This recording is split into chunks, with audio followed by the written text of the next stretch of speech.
ఆంధ్రప్రదేశ్ ప్రభుత్వ ఉద్యోగులు మొన్ననే చెప్పారు 4 డిఏలు పెండింగ్‌లోనే ఎప్పుడు ఇస్తారు? పండగకన్నా ఇస్తారనుకుంటే ఇవ్వలేదు అన్నట్టు. అందులో ఒకటేంటంటే జగన్ టైంలోది పెండింగ్‌లో ఉన్నాయని చెప్పారు. అది ప్రభుత్వ ఉద్యోగులు చెప్పలేదు. ముందు ప్రచారం జరిగింది. అయితే జగన్ టైంలోది చిట్ట చివరిలో 2 డిఏలు కూడా.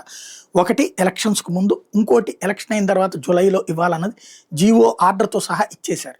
దాంతో ఈ ప్రభుత్వం వచ్చాక ఆ జీవోని జగన్ ఇచ్చిన జీవోని అమల్లో పెట్టింది. తద్వారా జగన్ టైం జీ డిఏలన్నీ క్లియర్ అయిపోయినాయి. ఆ తర్వాతన డిఏలే పెండింగ్ అన్నటువంటిది ఇప్పుడు వైసీపీ వాళ్ళు చెప్తోంది.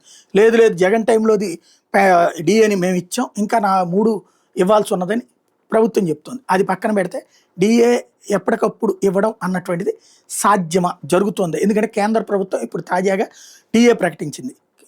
ఏదైతే 3% ప్రకటించింది కేంద్ర ప్రభుత్వ ఉద్యోగులు.